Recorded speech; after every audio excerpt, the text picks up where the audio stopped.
Welcome to another episode of Raven Conversations. I'm Joe C. Mandel, State Public Affairs Officer for the Washington National Guard. And today I'm joined by Command Sergeant Major Kelly Wickel and Colonel Matt James, the 81st Brigade Stryker Combat Team's command team. And they're here to talk about the brigade and a really cool event for the alumni that had deployed in the two OIF deployments, Raven Rendezvous. So I appreciate you guys coming on and talking about these events. So just one little piece I want to make sure is clear. Yeah. This is for all friends and family of the 81st, not just for these deployments. There's been some, our messaging wasn't clear and some people thought maybe it was exclusive. It's not. It's all inclusive of all families, friends, former members, potential future members to come join us. No, that's perfect. I appreciate that, sir. Sergeant Major, we'll start with you. Kind of intro background on yourself. All right. Appreciate the invite. Coming over here to represent with Raven 6 and myself. But long story short, joined right out of high school, active duty, and went to Germany for 3 years. Had a great time. Kind of saw the active component may or may not wasn't for me. Got out, missed the camaraderie and the action. Came back into the Guard, hooked up with, it was then Bravo 14th Engineers with the Triple Nickel, combat engineer by trade. I've been engineer my whole career. Came over to 96 Troop Command with 741st, did some operations experience there, 204th MAC, continued to try to get an AGR gig. I thought that was kind of the way to go. Definitely enjoyed the military. Figured if I was going to make it a career, be best served as a full-time soldier there. Still with the Guard and all the benefits that go along with being a guardsman. How did you learn about the Guard while you were on active duty? Recruiting, basically. So I got out of active component and missed the scene. I just kind of dipped in and talked to a National Guard recruiter, and they kind of reeled me in. They offered me everything that I enjoyed. Were able to just basically pull me back into the military. It was pretty seamless, and it just kind of wrote itself from there. Yeah, I think I spent one drill at Bravo 14 before moving up to Charlie 898. So it's been just a day there. So, sir, how about yourself? Kind of intro background on yourself. Yeah, so I joined active duty in 1998. I was actually in law school, not enjoying it at all, and so I decided I needed to do something very different. So I got in the Army, which was very different. Did about 10 years on active duty. I had deployed 3 times in those 10 years as an infantry officer, and spent a lot of time away from my kids, and decided it was time to spend more time with my kids. So I was actually in Iraq, and I had a master's degree in like a Homeland Security type backfield, and so I was background, and I was looking at the Washington Military Department, not looking necessarily at the National Guard, kind of looking at Homeland Response type jobs, and I just kind of stumbled into the Civil Support Team page on the WMD website and put some applications out and joined the CST in 2008, and then in 2011, famous Washington Army National Guard retiree Colonel Greg Allen stumbled upon me somehow, did an interview with him, and he pulled me into the 81st in 2011, end of 2011, and I've been bouncing back and forth between the 81st and the G3 shop ever since. Yeah, so it sounds like you just kind of learned about the Guard when you were active duty, and yeah, just online, literally looking for civilian jobs in a Homeland Response type background. Yeah. No, I appreciate that. So real quick, I know this isn't the main focus, but kind of talk about the brigade. Love to talk missions, kind of what's the brigade's mission out there right now, and what are you guys doing? So the brigade had a fairly recent deployment to Ukraine, where they helped train the Ukrainians for the current fight that they're in right now. Pretty proud moment in the brigade's history. The headquarters went. And we had a battalion task force back-to-back in Poland, again, like on the doorstep with Russia, so a very important mission. So a lot of those soldiers are still kind of, not recovering, but they were pushed pretty hard, lots of training and lots of days. And now we're kind of ramping back up. We'll go into the Exportable Combat Training Center next summer, which it's a fancy way of saying AT. It just comes with a few more dollars, but it should still be about 15 days, just with some more resources that we'll get, some more contractors and overhead support. And then that will lead into, in 2026, a National Training Center trip rotation. And then for 27, because this is the Guard, we kind of think in terms of years, there is no mobilization or deployment plans, but we're planning on trying to do as many ATs as possible in the Pacific Theater. So to jump on as many exercises in Thailand, Malaysia, Philippines, you name it. And again, trying to keep those all within a regular kind of AT, so we're not burning out soldiers or pushing people too hard. Yeah, and you guys had a pretty good sized group in Thailand last year for an exercise. I think it was about 500 people from 161 and 2146, and so it was kind of a cool opportunity, it sounded like, to go on that. Yeah, we got to go visit and got some great training with the Royal Thai Army. That I think was Hanuman Guardian, and then we also had a company over for Cobra Gold a few months prior to that. So lots of time in Thailand last year for the 81st. Yeah, and it sounds like there's tons of opportunities. Me and you have kind of talked previously about the 36th Infantry Division relationship. Quickly, could you share some of what those opportunities look like? Yeah, so there's 8 National Guard divisions. Mm-hmm. And those 8 states that own those divisions, it's really hard to find all the right personnel to equip those division staffs with all the right people. So there's opportunities in intelligence and signal, infantry, field artillery. You pick an MOS or a branch, and they could use some bodies.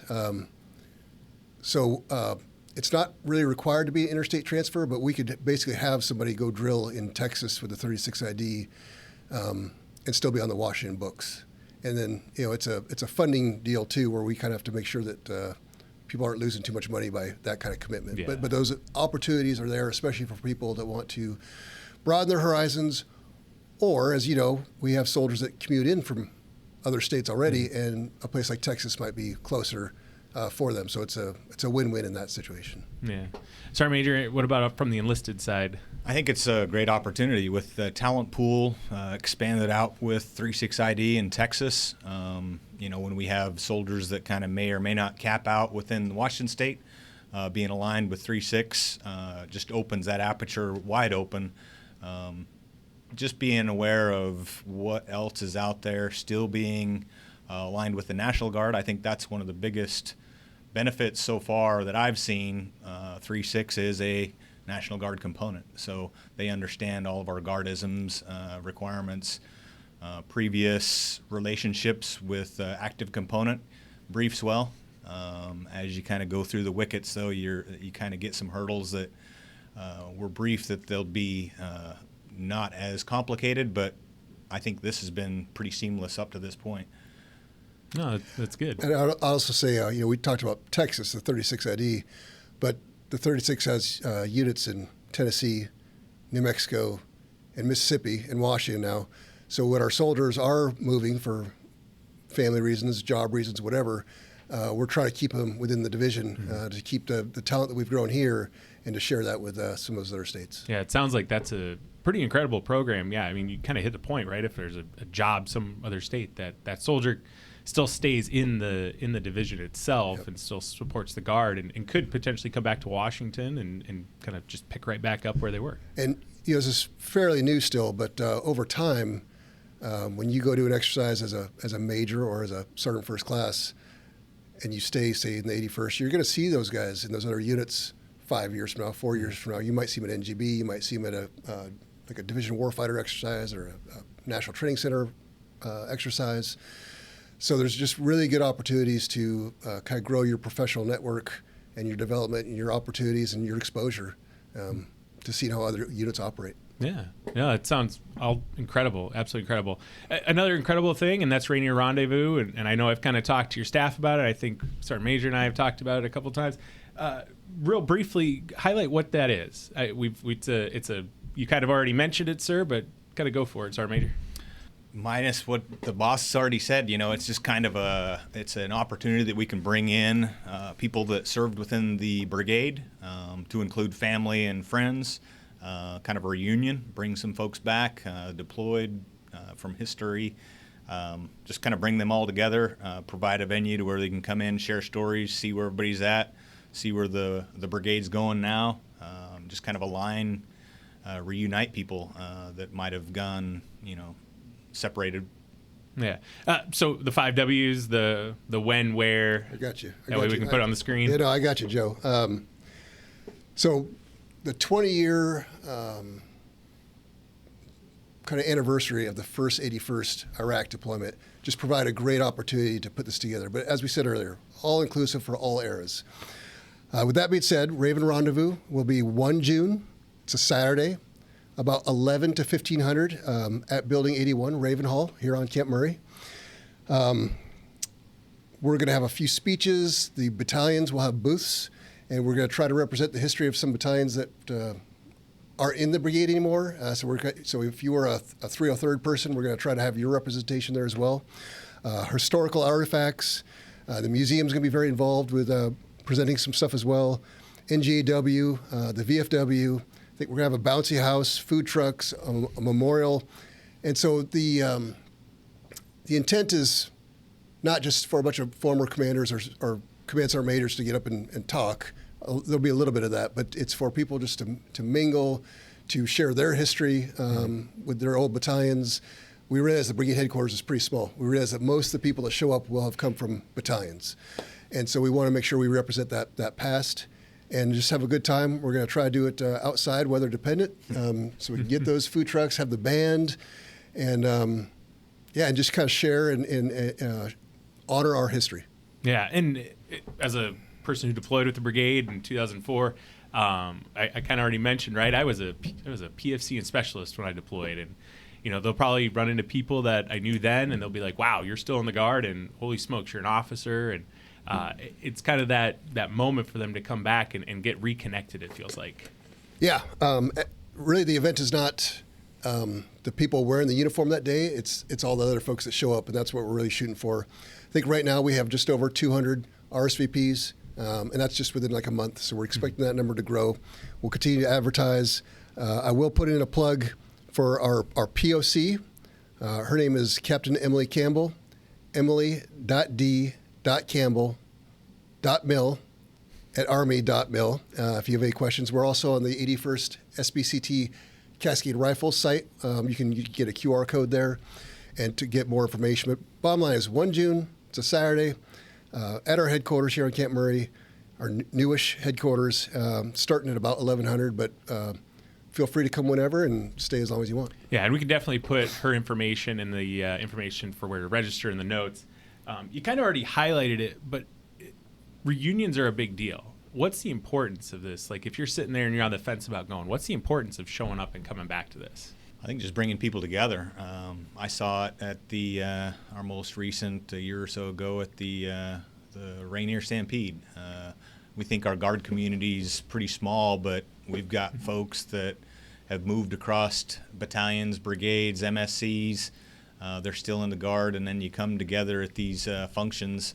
You're like, oh man, you're still in. It kind of connects people, able to share the story on what we're about, the direction we're going, and hopefully kind of encourage people that the brigade isn't as scary as everybody makes it out to be. I don't know how many people I've talked with.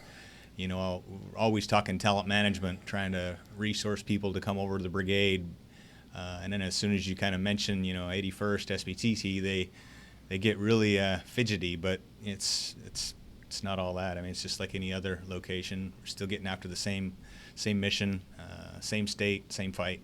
Yeah, exactly. And like any good organization, we want to take pride in our history. We know one of our greatest strengths in the National Guard is our communities, and we want to stay connected to the former communities, the current community, and the future communities. We know so many Guardsmen who put their sons and daughters into the Guard as well. So we want to expose those kind of opportunities to serve now, or to speak positively within your communities to young people who are willing and able, but maybe just don't know enough about what some of those opportunities are. So it's a shameless plug for some recruiting as well. But really the importance is honoring the past and hearing those stories, because everybody's got a story. Everybody's got a story from those deployments. I said earlier, I joined the 81st in 2011.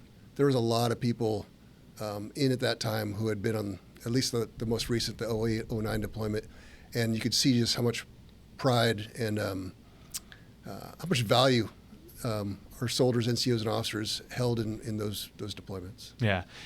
So if you're somebody who's coming to the event and you want to get involved, what can they do? What can these volunteers that are already registered and they're willing and able and excited to be a part of this, what can they do to get involved? Well, there's a number of ways. One, if you want to bring anything, historical stuff, and I mean something that you're afraid of, we're going to take from you, because we're not. But if you want to come put something on display, a sign or an artifact or a uniform even, that would be great. We do have a 501c, I think through NGAW, because this is going to take some money to put on, so that if you want to donate, we'll have that available in the QR code as well. In the planning, right now we have a number of alumni already helping with the planning who have ideas that we hadn't thought about, because we're not going to have all the ideas on the best things. But I think probably the biggest thing people could do is talk to their former battalions if they have contacts there, and if they don't, we can help them, and find a way to contribute to your battalion's display or booth or network. Yeah. Because this should be a great opportunity to create stronger alumni networks. We've seen that in some of the battalions, and some of the battalions don't have that as much. And just recently, 3 of the 161 had, I think, 95 people show up for their first post-COVID get-together. I mean, it's just a great story to hear about that. And like I said, I just heard about it, but I'm sure there's current members that would have loved to have come and shared that time with us. Yeah. Those folks. Kind of another shameless plug. Photos. I know we run an archive, a digital archive here in the state. I recently got about another 1,000 photos, which actually brings our number to about 2,000 photos of what we had from the 03-04 deployment. So anybody who has photos, that'd be a huge one too. Yeah, I would just say find a way to safely display them. Maybe a photo album per se, just because we are planning on being outside, and I would hate to see the wind take away anybody's precious photos. So, on poster boards or albums, or just ways that we can share without losing part of our history. Yeah. Sergeant Major, what about from your end? I think it's, I totally support it. I think it's a great idea. I think it's just going to be a good event. Hopefully get some momentum and get this on the docket so we can do it at a more frequented type of event.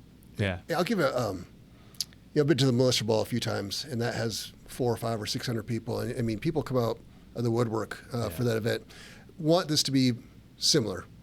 Washington Army National Guard, not just 81st specific, but like we keep saying over and over, all family and friends, members past and present, and create an event that we can repeat every 5 years or whatever it's available, because it is going to take some calories to pull this off, but we're energized by it, and got the whole staff working on it, and like I said, we've had a number of alumni already sign up to help and volunteer, and that's part of what's making this pretty exciting. Plus to show off the new headquarters, some of the capabilities in the new headquarters.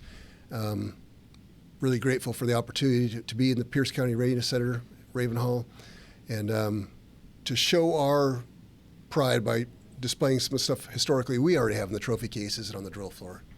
Once again, that's June 1st. 11 o'clock start time here on Camp Murray at the Pierce County Readiness Center, like Colonel James just mentioned, Raven Hall, Building 81. If you ask anybody at the front gate where Building 81 is, they can probably point you in that direction.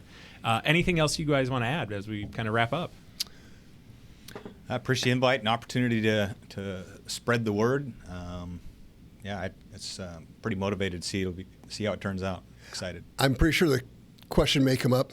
We don't have any more tracked vehicles, so anything on display will probably be Stryker related. Sorry for the ABCT community, but no, it's gonna be great. It's gonna be positive, and we want your energy. We can't supply it all ourselves. We want your energy and your participation. If you're interested in finding out more, we'll put that information in the notes. If you like the video, give it a like and make sure to subscribe for more videos. Sergeant Major, we appreciate you. Appreciate the invite. Thanks, Joe.